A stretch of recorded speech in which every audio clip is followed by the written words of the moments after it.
Assalamualaikum warahmatullahi wabarakatuh. Saya Nazwa Fauma dengan NIM 230320061. Di sini akan memaparkan materi pertemuan 9 tentang pengantar advokasi dalam agribisnis. Baiklah, langsung saja saya bacakan. Yang pertama itu adalah definisi advokasi. Itu secara umum, advokasi dapat didefinisikan sebagai rangkaian tindakan strategi yang bertujuan untuk mempengaruhi kebijakan, keputusan, atau praktik yang berdampak pada kelompok atau kepentingan tertentu dalam konteks agribisnis. Nah, advokasi ini sendiri berfokus pada upaya untuk menciptakan lingkungan yang lebih kondusif bagi pelaku sektor ini, mulai dari petani, pengusaha pertanian, hingga konsumen produk pertanian.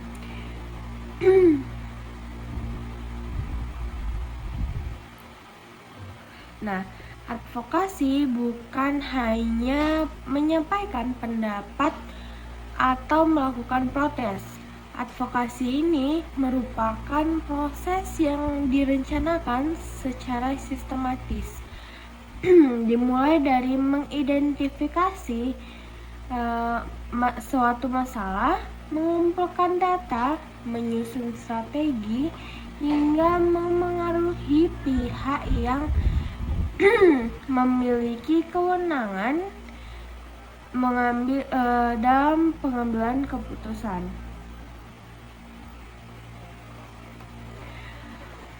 Dalam agribisnis sendiri, advokasi ini sangat penting karena sektor pertanian sering menghadapi berbagai tantangan seperti harga hasil panen yang tidak stabil, biaya produksi yang tinggi, lalu adanya perubahan iklim, serta akses modal yang terbatas. Nah, itu saya misalkan itu tentang ketika petani mengalami kerugian akibat anjloknya harga cabai.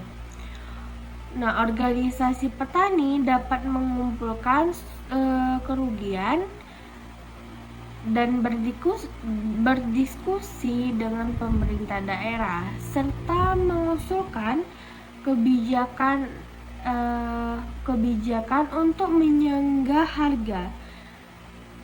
Nah, inilah bentuk advokasi yang bertujuan menghasilkan solusi, bukan sekedar menyampaikan banyaknya keluhan, tapi tidak adanya solusi dari berbagai keluhan tersebut. Jadi dari keluhan tersebut dapat menghasilkan solusi untuk pemecahan masalah. Lalu menurut definisi menurut para ahli, yang pertama itu menurut Peterson tahun 2003 dalam bukunya Advocacy for Social Justice. Nah, advokasi ini adalah proses yang bertujuan untuk mempengaruhi kebijakan publik dan alokasi sumber daya dalam rangka menciptakan perubahan sosial yang positif.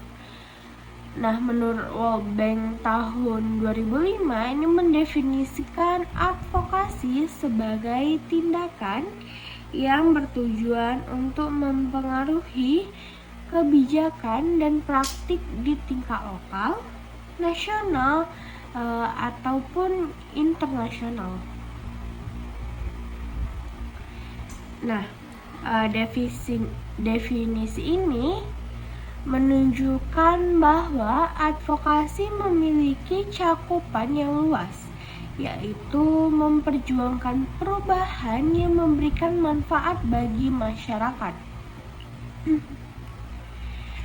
Nah, dalam praktiknya, advokasi itu dapat dilakukan oleh individu, oleh organisasi petani, LSM, perguruan tinggi, maupun asosiasi pelaku dalam sebuah usaha. Nah, di Indonesia, advokasi ini sering dilakukan oleh gabungan kelompok tani atau yang sering disebut dengan Gapoktan. Nah, koperasi petani, Gapoktan, koperasi petani dan organisasi profesi pertanian yang menyampaikan aspirasi kepada pemerintah mengenai bagaimana tentang subsidi pupuk ini berjalan, irigasi yang terganggu maupun yang tidak terganggu, atau perlindungan harga tentang komoditas.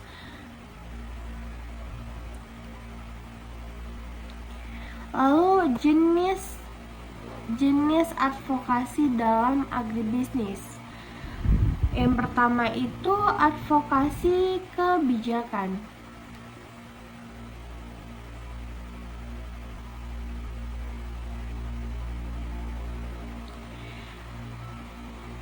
Advokasi kebijakan ini berupaya mengubah atau mempengaruhi kebijakan pemerintah terkait pertanian, seperti subsidi, regulasi ekspor impor, pengolahan sumber daya alam, dan perlindungan petani.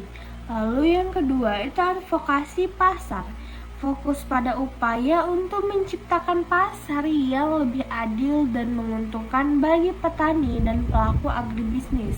Ini termasuk tentang isu harga dalam pasar, memasarkan produk, transparansi rantai pasok, dan akses pasar. Lalu ada juga advokasi hak, di mana kita memperjuangkan hak-hak petani, atau petani itu memperjuangkan hak-haknya dan pekerja pertanian, seperti hak atas tanah, upah yang layak dalam mendapatkan hasil dari pekerjaan mereka, dan kondisi kerja yang aman untuk keselamatan mereka dalam bekerja. Nah, kelima,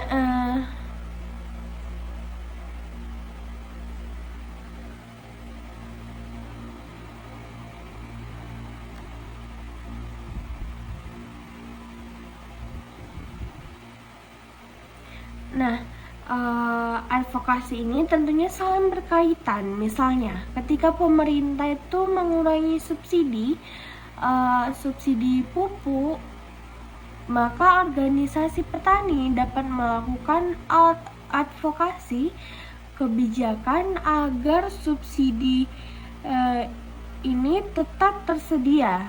Nah, setelah kebijakan ini telah diperbaiki, advokasi tentang pasar perlu advokasi pasar ini diperlukan agar hasil panen tetap memiliki harga yang menguntungkan. Di sisi lain, advokasi hak ini memastikan petani memperoleh perlindungan hukum. Nah, sedangkan advokasi keberlanjutan ini menjaga agar kegiatan pertanian tidak merusak lingkungan.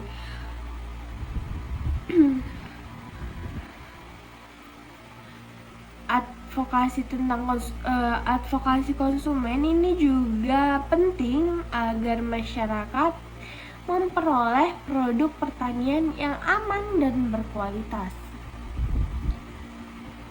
Nah, lanjut jenis advokasi lainnya. Yang keempat itu ada advokasi keberlanjutan. Nah, advokasi keberlanjutan ini mendorong praktik pertanian yang ramah lingkungan dan berkelanjutan, termasuk isu penggunaan pestisida, konservasi tanah dan air, serta adaptasi terhadap perubahan dari iklim.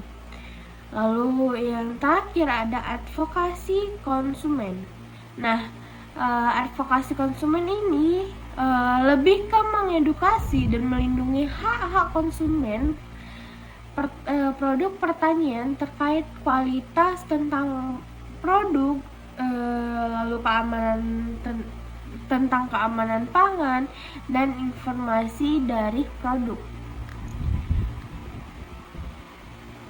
Saat ini dunia semakin menuntut pertanian yang ramah lingkungan. Oleh karena itu, advokasi keberlanjutan menjadi semakin penting agar petani menerapkan praktik yang tidak merusak tanah maupun sumber air. Nah, selain menjaga lingkungan, praktik pertanian berkelanjutan juga meningkatkan daya saing produk di pasar internasional. Sementara itu, advokasi konsumen semakin berkembang karena masyarakat kini lebih memperhatikan tentang keamanan terhadap pangan yang kita konsumsi, tentang kandungan gizinya juga, hingga proses produksi makanan. Tentu saja kita sebagai petani sebagai konsumen akan memilih produk dengan proses produksi yang aman, keamanan pangan yang baik pula, serta kandungan gizi yang kita perlukan untuk diri kita. Nah, produk yang memiliki sertifikasi organik atau keamanan pangan biasanya itu lebih dipercayai oleh konsumen karena yang sudah memiliki sertifikat tentu saja produknya itu lebih terjaga dibandingkan produk yang tidak memiliki sertifikat, karena kita tidak tahu produk itu mengandung kandungan apa, mengandung apa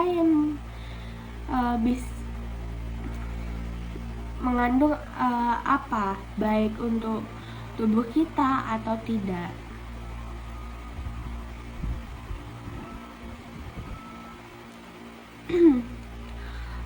Lalu masuk pada peran petani advokasi dalam agribisnis. Yang pertama itu dari petani ke pasar. Nah, advokasi ini membantu petani dalam menyuarakan kebutuhannya dan tantangan mereka terkait akses pasar, harga yang adil, dan informasi pada pasar. Melalui advokasi, petani dapat membentuk organisasi atau kelompok kepentingan untuk memiliki daya tawar yang lebih kuat dalam rantai pasok.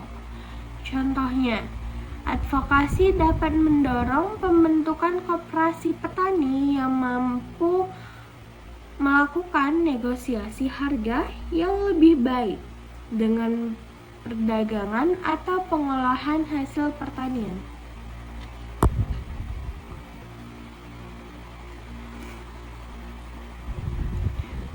Dari peran ini, banyak petani memiliki hasil panen yang berkualitas tetapi tidak memperoleh banyak keuntungan atau tidak memperoleh keuntungan yang maksimal karena posisi tawarnya lemah atau bisa sangat lemah. Nah, melalui advokasi, petani dapat membentuk suatu kelompok atau koperasi sehingga memiliki kekuatan dalam menentukan harga, memperoleh informasi pasar, dan melakukan kerjasama dengan perusahaan besar. Nah, selain itu, advokasi juga membentuk petani petani memahami standar kualitas yang dibutuhkan pasar sehingga hasil panen lebih mudah dipasarkan dengan harga yang lebih tinggi.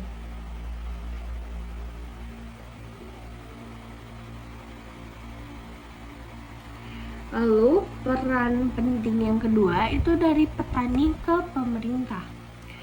Advokasi menjadi jembatan komunikasi antara petani dan pemerintah. Petani dapat menyampaikan aspirasi mereka terkait kebijakan pertanian, infrastruktur, bantuan modal, dan program-program pemberdayaan melalui organisasi petani atau lembaga advokasi.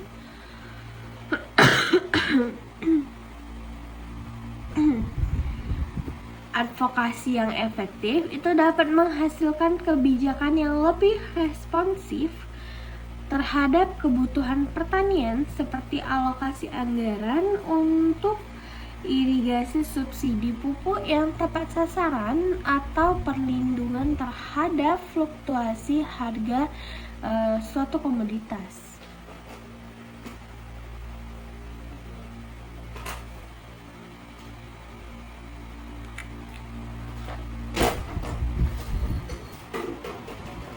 Nah, peran advokasi dari petani ke pemerintah ini, hubungan antara petani dan pemerintah seringkali tidak berjalan efektif apabila tidak ada media komunikasi. Advokasi menjadi jembatan yang menghubungkan kebutuhan petani dengan program pemerintah. Dengan adanya advokasi, kebijakan yang dibuat lebih sesuai dengan kondisi di lapangan. Saya berikan contoh, ini ketika petani mengalami kekurangan air saat sedang musim kemarau, maka organisasi petani dapat mengusulkan pembangunan irigasi atau embung kepada pemerintah daerah. Nah, jika usulan tersebut didukung oleh data yang kuat, peluang untuk direalisasikan akan semakin besar karena dapat diketahui memang petani memerlukan sumber daya air, dan jika itu memang sangat diperlukan, maka akan dibuat oleh pemerintah daerah karena itu merupakan suatu kebutuhan.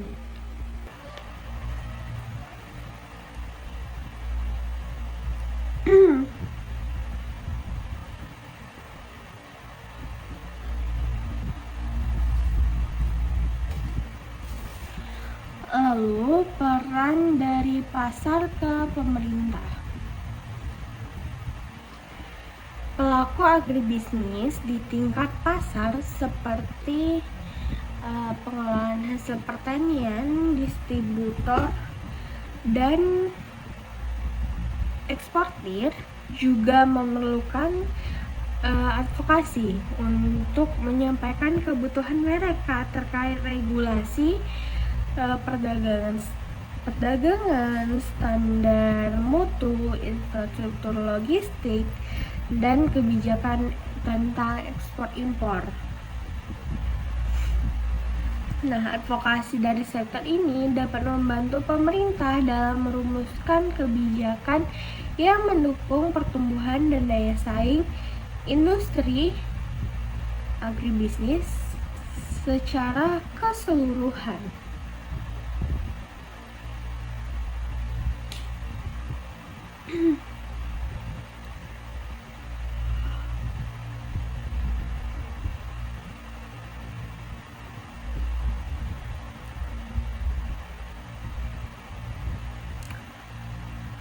Peran advokasi dari pasar ke pemerintah ini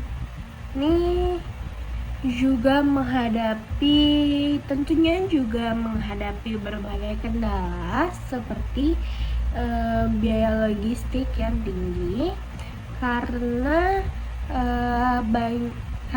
banyaknya rantai pasok dari pasar aturan ekspor yang berubah-ubah karena ketidakpastian dalam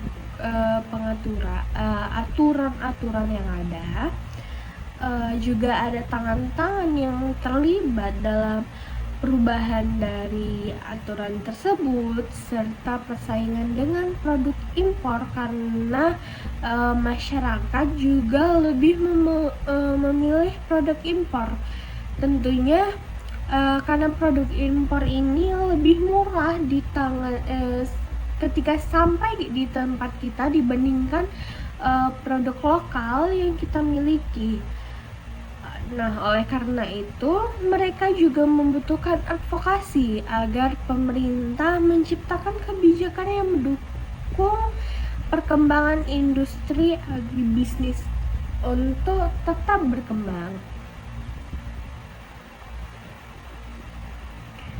Nah, jika pemerintah dan pelaku usaha bekerja sama melalui proses advokasi yang baik, maka akan tercipta iklim usaha yang sehat sehingga petani, perusahaan, dan konsumen itu sama-sama memperoleh manfaat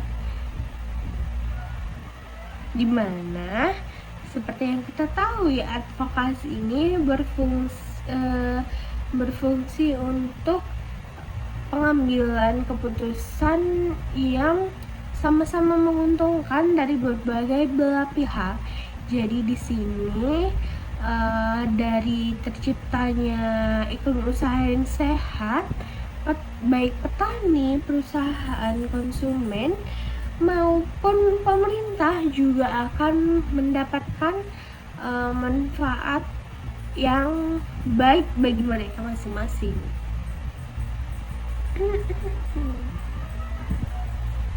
Lalu perbedaan advokasi, kampanye, lobby, dan negosiasi. Di sini sedikit saya jelaskan perbedaan dari keempat istilah ini sering digunakan bersamaan. Keempat istilah ini sering digunakan secara bersamaan, tetapi memiliki fungsi yang berbeda. Nah, advokasi sendiri merupakan tujuan besarnya yaitu mengubah kebijakan atau praktik. Kampanye ini digunakan untuk membangun dukungan masyarakat. Nah, lalu lobby dilakukan dengan bertemu langsung pihak yang memiliki kewenangan, sedangkan negosiasi ini dilakukan ketika dua belah pihak memiliki kepentingan yang berbeda dan ingin mencapai kesepakatan. Dalam praktiknya, advokasi sering menggunakan kampanye, lobby, dan negosiasi sebagai bagian dari strategi untuk mencapai suatu tujuan.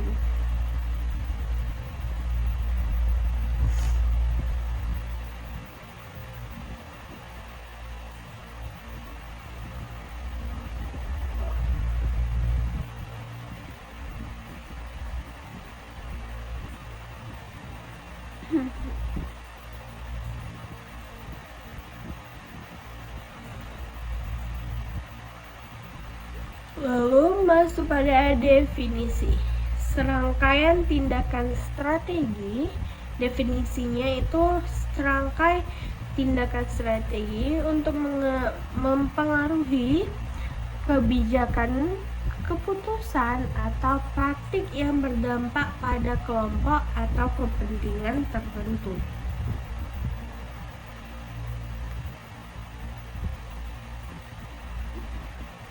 Yang fokus utamanya itu perubahan kebijakan, regulasi atau praktik yang lebih menguntungkan bagi kelompok yang diadvokasi. Nah, metode utamanya itu penelitian, analisis kebijakan, membangun koalisi, mobilisasi publik, komunikasi media, lobby, serta kampanye. Advokasi tentunya membutuhkan data dan bukti yang kuat. Seperti kita sedang mengajukan gugatan, kita harus mempunyai bukti data yang kuat untuk pihak mereka menerima gugatan kita. Nah, oleh karena itu, sebelum melakukan advokasi, biasanya ini dilakukan penelitian mengenai masalah yang dihadapi. Jadi kita teliti dulu apa akar dari penyebab masalah ini. Lalu kita dapat susun strategi komunikasi yang bisa membantu kita untuk menyelesaikan masalah ini. Nah, lalu kita dapat juga bekerja sama dengan berbagai pihak hingga menyampaikan rekomendasi kepada pemerintah dari akar masalah yang ada dan strategi-strategi yang sudah kita susun sebagai pemecahan masalah untuk kita sampaikan kepada pemerintah. Nah, advokasi yang berhasil tidak hanya mengubah kebijakan, tetapi juga memastikan kebijakan tersebut benar-benar diterapkan dan memberikan manfaat bagi masyarakat.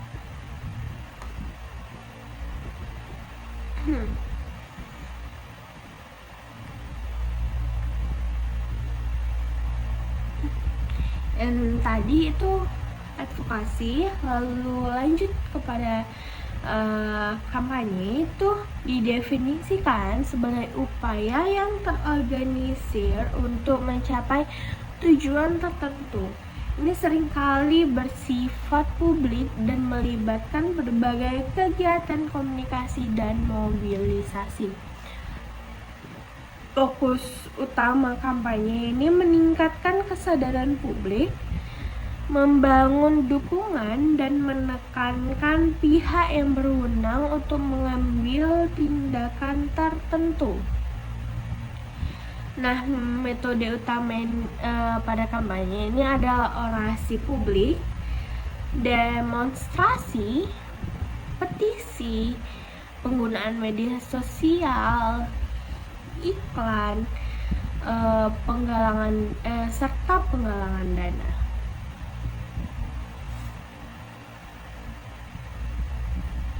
Nah, kampanye ini bertujuan meningkatkan kesadaran masyarakat terhadap suatu isu kampanye yang dapat dilakukan melalui media sosial, seminar, penyuluhan, ataupun kegiatan masyarakat agar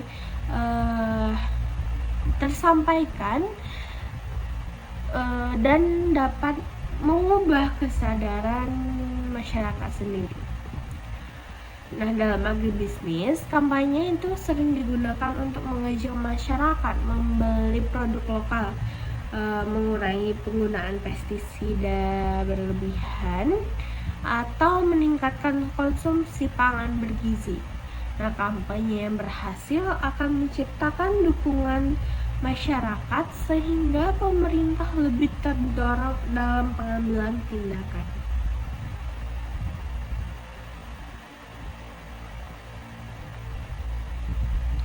Masuk pada lobby.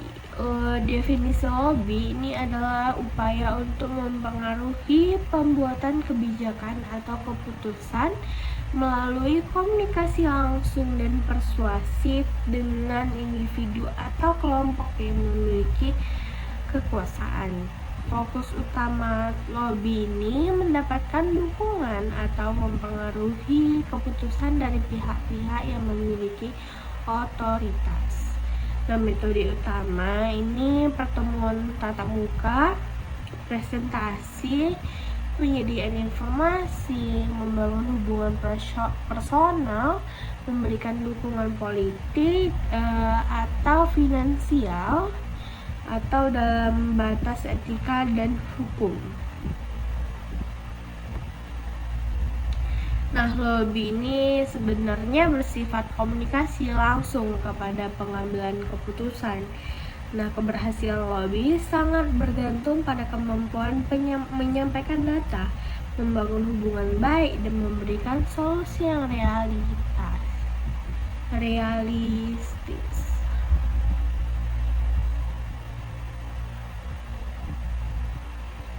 Nah, lobby ini berbeda dengan kampanye karena tidak dilakukan di depan publik, melainkan melalui pertemuan resmi atau diskusi dengan pejabat pemerintah, anggota DPR maupun pimpinan perusahaan. Lobby ini bisa dikatakan seperti kita ada di suatu ruangan, seperti bisa dikatakan dalam bentuk rapat di suatu ruangan, tapi dengan membahas tujuan-tujuan yang berbeda. Tentunya bukan seperti rapat, tetapi dia memiliki ruang lingkup yang lebih sempit untuk membahas pengambilan keputusan.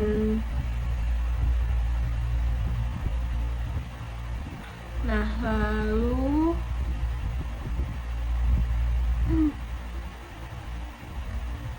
yang terakhir itu negosiasi. Nah, definisi negosiasi ini itu proses diskusi dan tawar-menawar antara dua atau lebih pihak dengan kepentingan yang berbeda untuk mencapai kesepakatan yang saling menguntungkan. Nah, fokus utamanya itu mencapai kesepakatan atau kompromi atas isu atau masalah tertentu. Nah, metode utama yaitu yang pertama itu diskusi, yang kedua argumentasi, ada tawar-menawar juga, identifikasi kepentingan bersama, lalu mencari solusi yang kreatif untuk penyelesaian masalah tersebut. Nah, negosiasi ini merupakan proses mencari titik temu ketika dua pihak ini memiliki kepentingan yang berbeda. Dalam agribisnis, negosiasi ini sering terjadi antara petani dengan pedagang, koperasi dengan perusahaan, maupun pemerintah dengan pelaku usaha.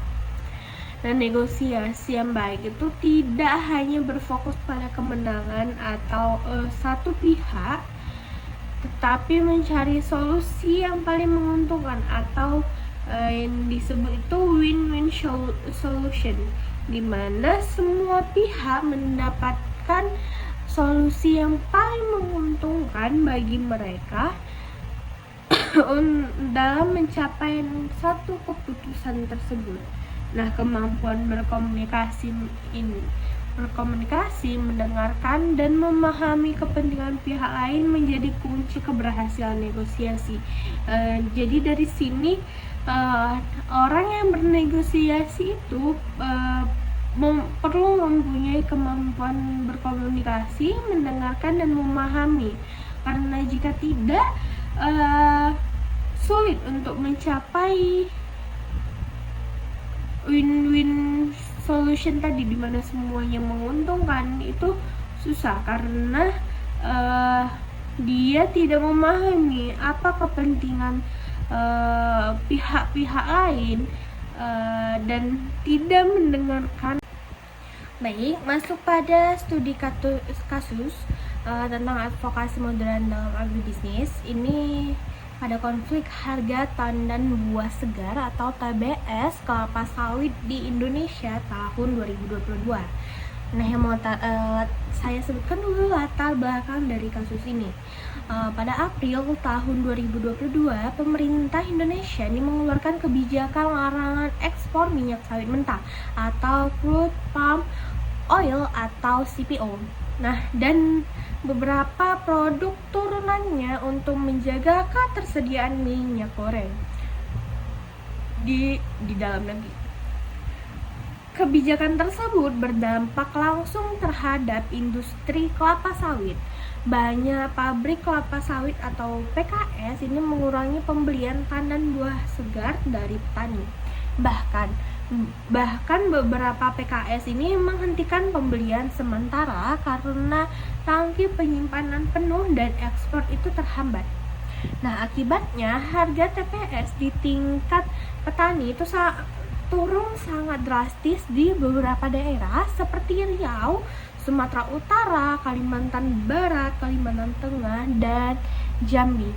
Nah, yang saya sebutkan daerah yang saya sebutkan tadi merupakan daerah dengan potensi kelapa sawit tertinggi di Indonesia. Nah, daerah tersebut yang mengalami drastis penurunan drastis dari kelapa sawit tersebut. Harga TWS yang sebelumnya itu berkisaran 3.000 sampai 3.500 per kilogram turun menjadi sekitar 800 sampai 1.500 per kilogram. Nah, penurunan tersebut menyebabkan pendapatan petani sawit menurun hingga lebih dari 50%, sementara biaya produksi seperti pupuk, tenaga kerja, dan transportasi ini tetap tinggi. Nah, banyak petani swadaya ini mengalami kerugian karena harga jual tidak mampu menutupi biaya produksi. Kondisi ini memicu berbagai aksi advokasi yang dilakukan oleh organisasi petani, koperasi, akademisi, pemerintah daerah, dan asosiasi dari kelapa sawit untuk memperjuangkan kepentingan petani. Nah, permasalahannya apa? Permasalahan ini menunjukkan bahwa masalah agribisnis tidak hanya berkaitan dengan kegiatan budidaya, tetapi juga dipengaruhi oleh kebijakan pemerintah, sistem pemasaran, dan rantai pasok komoditasnya. Dari ini permasalahannya itu saya ringkas, yaitu harga TPS turun secara drastis, PKS itu membatasi pembelian buah dari petani, pendapatan petani menurun dengan tajam, lalu petani swadaya paling terdampak karena tidak memiliki kontrak tetap dengan perusahaan. Nah, rantai pasok sawit juga tentunya terganggu akibat kebijakan ekspor yang berubah tadi. Di sini saya sebutkan pihak-pihak yang terlibat. Nah, pihak-pihak yang terlibat itu petani, tentunya petani sawit swadaya yang mengalami penurunan sangat besar. Lalu koperasi petani kelapa sawit, asosiasi petani kelapa sawit Indonesia atau yang disebut APKasindo. Nah, pemerintah daerah, Kementerian Pertanian, Kementerian Perdagangan, Kementerian Koordinator Bidang Perekonomian, pabrik kelapa sawit atau PKS, perusahaan perkebunan sawit, lalu media massa, dan akademisi. Nah,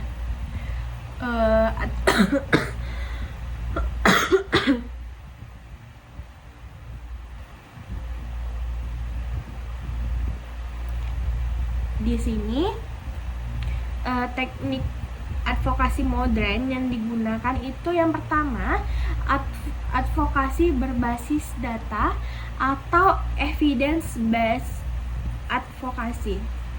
Advokasi berbasis data atau evidence based advokasi ini adalah pendekatan advokasi yang menggunakan fakta, hasil penelitian, statistik, survei lapangan langsung, dan bukti ilmiah sebagai dasar dalam penyampaian tuntutan atau usulan kepada pengambilan kebijakan. Nah, pendekatan ini bertujuan agar setiap tuntutan yang diajukan tidak hanya berdasarkan opini, berdasarkan emosi, atau keluhan semata, tetapi memiliki dasar yang kuat sehingga lebih mudah diterima oleh pemerintah maupun pihak lain yang berkepentingan. Nah, dalam kasus penurunan harga TPS kelapa sawit tahun 2022 yang sudah saya sebutkan, organisasi petani ini seperti Apkasindo ini tidak langsung melakukan demonstrasi atau menyampaikan protes tanpa dasar. Nah, mereka terlebih dahulu mengumpulkan berbagai informasi mengenai kondisi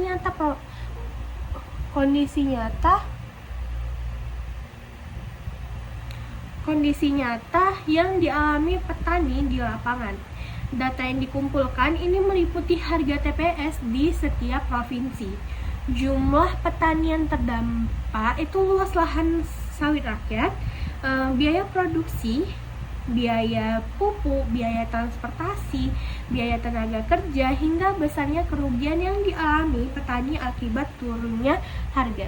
Nah, sebagai contoh, sebelum kebijakan larangan ekspor ini diberlakukan, harga TBS berada pada kisaran 3.000 sampai 3.500 per kilogram.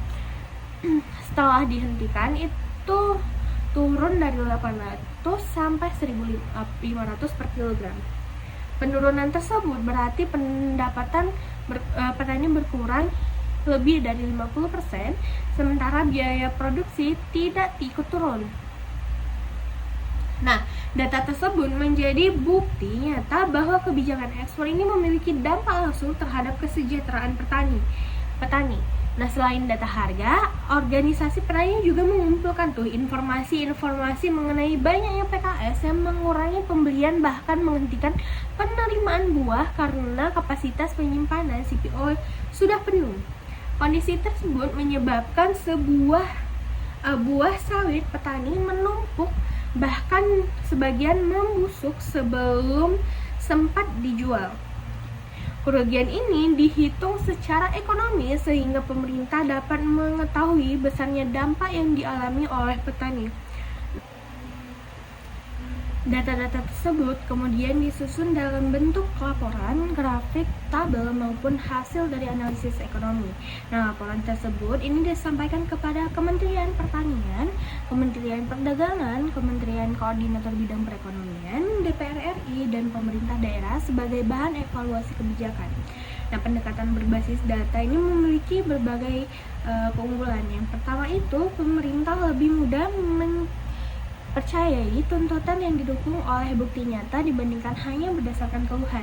Nah, kedua, data mempermudah pemerintah menentukan kebijakan yang tepat sasaran karena mengetahui daerah mana yang lebih berdampak. Ketiga itu, data menjadi alat evaluasi setelah kebijakan baru diterapkan untuk melihat apakah kondisi petani ini mengalami perbaikan atau tidak. Namun, advokasi berbasis data juga memiliki tantangan. Pengumpulan data membutuhkan waktu, biaya, tenaga, dan kemampuan analisis. Nah, selain itu, data harus akurat, terbaru, dan dapat dipertanggungjawabkan. Jika data yang digunakan itu tidak valid, maka kredibilitas organisasi petani akan menurun, sehingga tuntutan mereka itu sulit untuk diterima. Nah, dalam perkembangan advokasi modern, penggunaan teknologi digital ini semakin mempermudah pengumpulan data. Organisasi petani itu dapat memanfaatkan aplikasi digital, formulir daring, atau laporan dari kelompok tani di berbagai daerah sehingga data itu dapat diperoleh dengan cepat dan diperbarui secara berkala.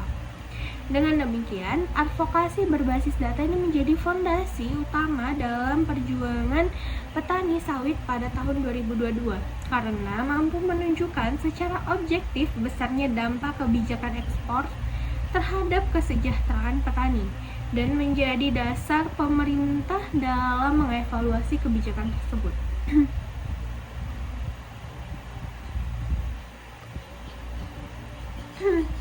Lalu kedua itu pemanfaatan media digital. Nah, media digital ini merupakan salah satu instrumen penting dalam advokasi modern karena mampu menyebarkan informasi secara cepat, luas, murah, dan mudah diakses oleh masyarakat. Berbeda dengan advokasi konvensional yang hanya mengandalkan pertemuan tatap muka atau resmi, media digital memungkinkan komunikasi berlangsung secara real time kepada jutaan orang dalam waktu singkat. Nah, pada kasus harga TPS tahun 2022, organisasi memanfaatkan berbagai platform digital seperti Facebook, Instagram, YouTube, WhatsApp maupun Telegram maupun berbagai portal berita daring untuk menyampaikan kondisi yang sedang dialami petani sawit. Nah, melalui mediasi sosial, petani membagikan foto atau video kondisi di lapangan, seperti buah sawit yang tidak dibeli oleh PKS, antrian panjang truk pengangkut TBS, hingga penurunan harga yang terjadi setiap hari. Nah, dokumentasi tersebut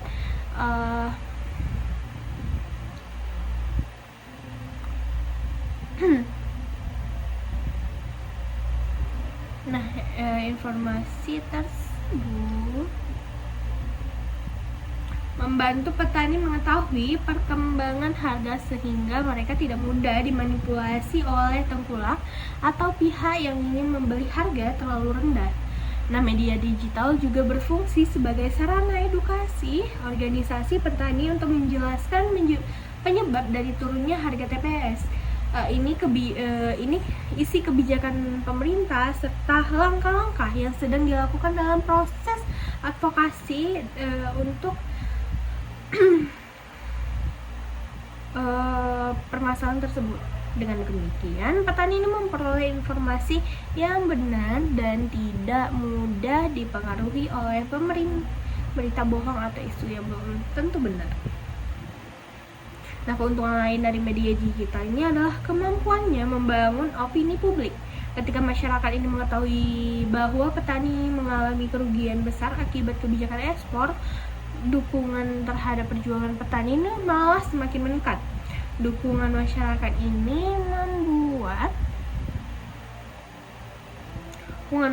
ini memberikan tekanan moral kepada pemerintah agar segera mengambil suatu tindakan.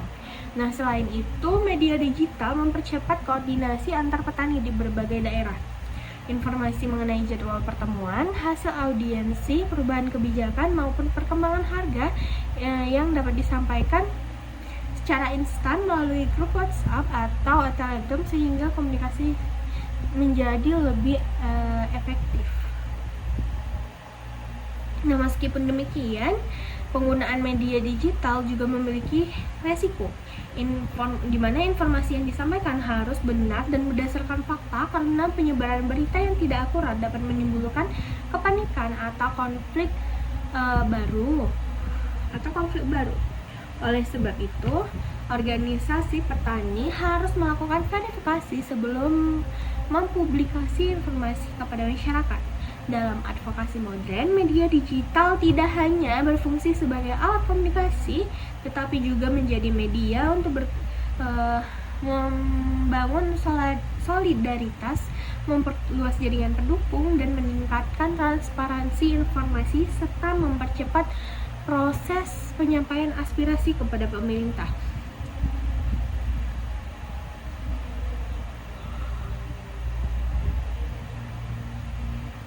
Lalu, dialog dari kebijakan.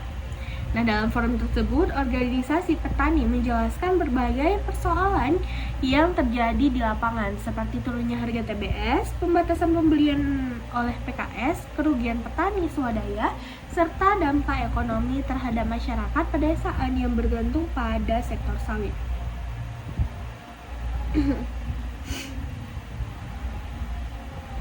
Selain menyampaikan masalah, petani juga membawa berbagai rekomendasi kebijakan. Jadi tidak hanya datang-datang membawa masalah, tetapi kita juga memberikan rekomendasi kebijakan, di mana itu kita sama-sama menguntungkan untuk rekomendasi itu. Jadi adanya masalah, kita juga dapat memberikan rekomendasi agar kita mendapatkan solusi yang terbaik untuk pemisahan masalah tersebut. Nah, diantaranya adalah percepatan pembukaan kembali ekspor CPO, pengawasan terhadap PKS yang membeli TBS di bawah harga ketetapan pemerintah, nah, perlindungan bagi petani swadaya, serta perbaikan sistem penetapan harga TBS agar lebih transparan.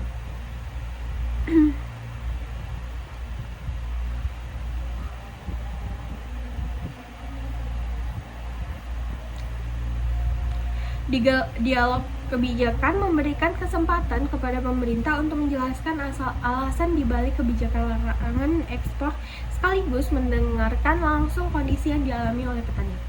Nah, dengan adanya komunikasi dua arah, pemerintah ini memperoleh informasi yang lebih lengkap sebelum mengambil keputusan.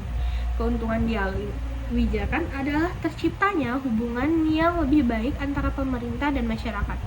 Pemerintah tidak hanya menerima kritik, tetapi juga memperoleh masukan yang bersifat konstruktif. Sebaliknya, petani dapat memahami keterbatasan pemerintah dalam mengambil kebijakan sehingga proses penyelesaian masalah menjadi lebih realistis. Dan dialog kebijakan juga mengurangi potensi konflik karena setiap pihak memiliki kesempatan menyampaikan pendapat secara terbuka dan saling menghargai.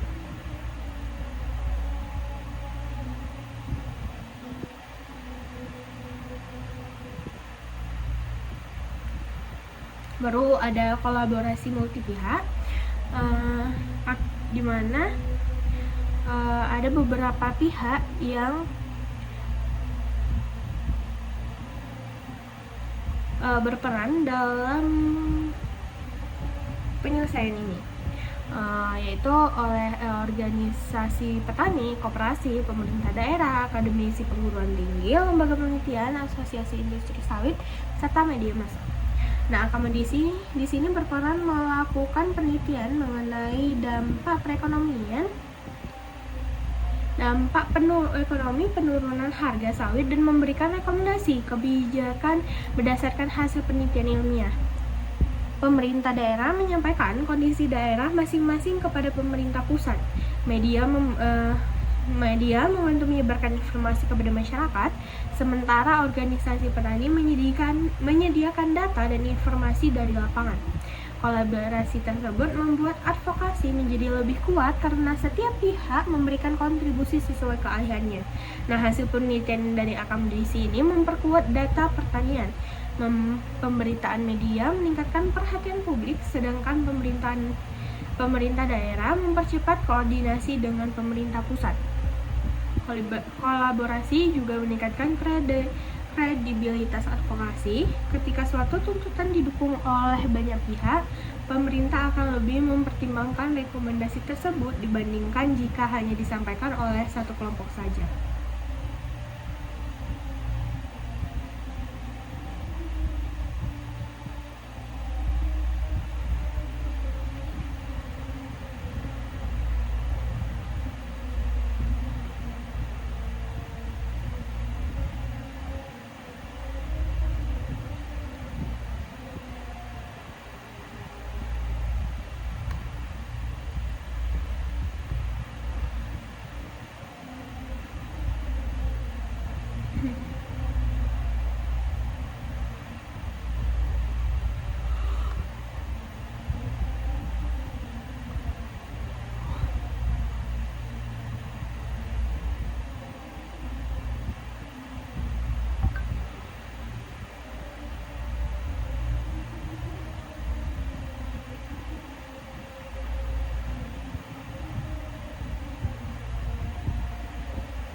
Lalu ada publikasi melalui media massa. Nah, publikasi melalui media massa ini merupakan salah satu teknik advokasi modern yang bertujuan untuk menyampaikan informasi kepada masyarakat luas, sekaligus menarik perhatian pemerintah dan para pemangku kepentingan terhadap suatu permasalahan.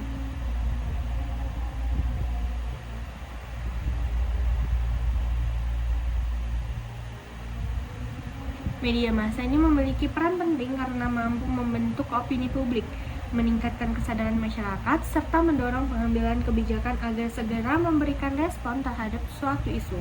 Dan dalam era digital, media massa tidak hanya mencakup surat kabar, radio dan televisi, tetapi juga media daring online yang dapat diakses dengan cepat oleh masyarakat.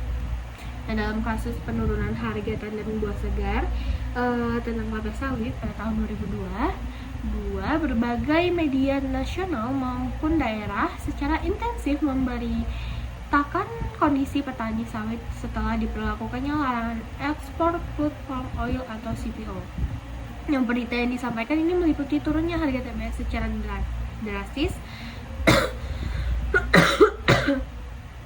menurunnya pendapatan petani, banyaknya pabrik kelapa sawit atau PKS yang membatasi bahkan menghentikan pembelian buah, serta berbagai dampak ekonomi yang dirasakan masyarakat di daerah penghasil sawit.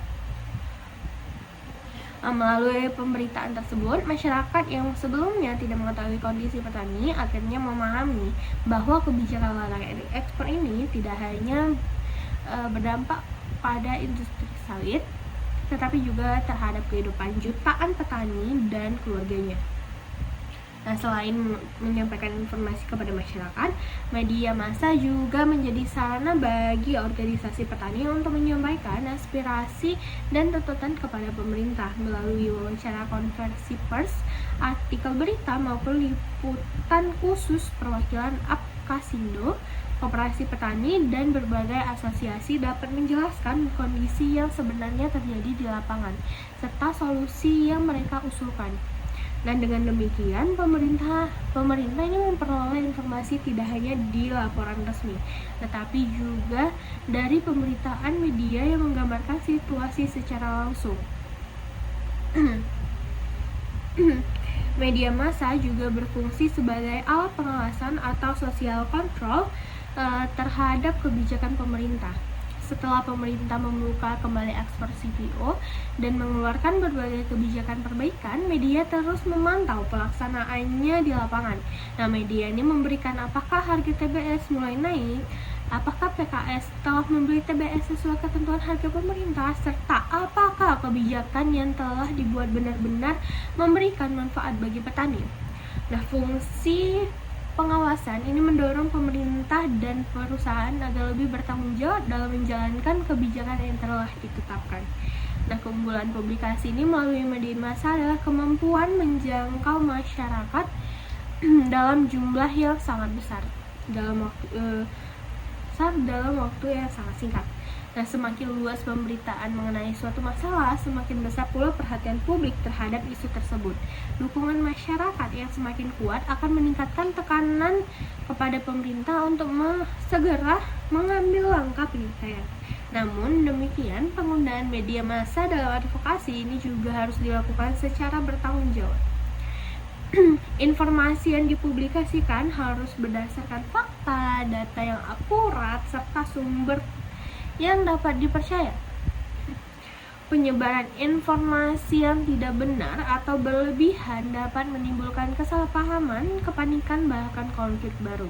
Nah, oleh karena itu organisasi perlu bekerja sama dengan media yang profesional agar informasi yang disampaikan tetap objektif dan berimbang.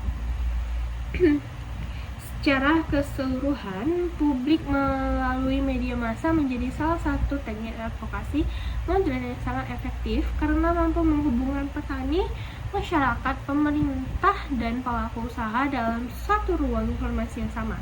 Dalam kasus penurunan harga TBS tahun 2022, pemerintahan yang luar di berbagai media berhasil meningkatkan perhatian nasional terhadap kondisi petani sawit, memperkuat posisi tawar organisasi petani, serta mendorong pemerintah untuk mempercepat evaluasi kebijakan dan membuka kembali ekspor CPO sehingga harga TBS berangsur pulih.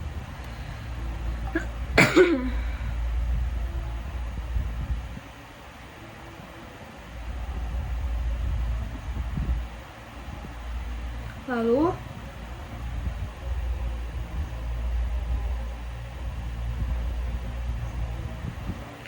ada strategi advokasi modern dalam konflik harga TBS kelapa sawit. Nah, strategi advokasi modern merupakan rangkaian langkah yang dilakukan secara sistematis agar tujuan advokasi ini dapat tercapai.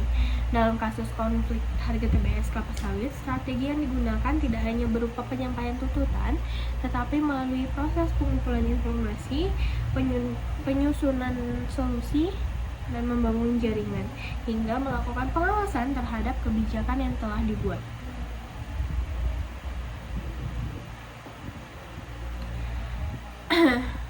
Tahap pertama dalam proses advokasi adalah mengenali dan memahami masalah yang sedang terjadi. Organisasi petani sawit ini melakukan identifikasi melalui pengamatan langsung di lapangan dan laporan dari kelompok tani di berbagai daerah. Pada kasus tahun 2022 ini, petani menemukan beberapa permasalahan utama. Yang pertama itu harga TBS mengalami penurunan drastis. Nah, kebijakan larangan ekspor CPO ini menyebabkan rantai pemasaran sawit terganggu. Nah, ketika ekspor berhenti, stok CPO di dalam negeri meningkat sehingga banyak PKS mengurangi pembelian TBS dari kelapa sawit. Lalu petani mengalami penurunan pendapatan. Sebagian besar petani sawit ini menguntungkan pendapatan utama dari hasil panen TBS. Ketika harga turun lebih dari 50%, pendapatan mereka tidak lagi mampu menutupi biaya produksi seperti pupuk, pestisida, biaya panen, tenaga kerja, dan transportasi. Nah, petani swadaya menjadi kelompok yang paling rentan. Petani swadaya berbeda dengan petani yang bermitra dengan perusahaan petani swadaya. Nah, biasanya tidak memiliki kontrak tetap dengan perusahaan sehingga lebih mudah terkena dampak perubahan pasar. Melalui identifikasi tersebut, organisasi petani dapat menentukan masalah utama yang harus diperjuangkan kepada pemerintah. Lalu penyusunan bukti-bukti yang ada. Bukti yang dikumpulkan antara lain itu data perubahan harga TBS yang sebelum dan sesudah larangan ekspor. Nah, jumlah petani yang terdampak, luas perkebunan rakyat, biaya produksi sawit, jumlah PKS yang membatasi pembelian, serta kerugian ekonomi petani. Nah, penyusunan rekomendasi kebijakan yang pertama itu membuka kembali ekspor CPO. Yang kedua, memperbaiki sistem penetapan harga-harga TBS. Yang ketiga itu melindungi petani swadaya, dan yang keempat itu meningkatkan pengawasan terhadap PKS. Lalu membangun koalisi. Nah, advokasi modern ini membutuhkan kekuatan bersama. Satu kelompok saja seringkali memiliki keterbatasan dalam mempengaruhi kebijakan yang besar. Dalam kasus TBS kelapa sawit, petani membangun kerjasama dengan koperasi petani, Apkasindo, pemerintah daerah, akademisi, perguruan tinggi, media massa, serta asosiasi industri sawit. Contohnya, petani ini memberikan informasi kondisi lapangan, lalu akademisi memberikan analisis ilmiah, lalu media memperluas informasi, dan pemerintah daerah itu menyampaikan aspirasi ke pusat. Nah, dengan komunikasi publik, dalam proses kelapa sawit ini, komunikasi publik yang dilakukan melalui media sosial, berita online, wawancara, seminar, serta forum diskusi. Nah, tujuannya itu untuk menjelaskan bahwa masalah harga TBS itu bukan hanya masalah petani, tetapi juga berkaitan dengan ekonomi daerah dan keberlanjutan sektor pertanian Indonesia. Komunikasi yang efektif membantu membangun pemahaman masyarakat dan menghindari kesalahpahaman terhadap tuntutan petani. Sekian presentasi dari pemaparan materi saya Najwa Fauma, pamit undur diri. Wassalamualaikum warahmatullahi wabarakatuh.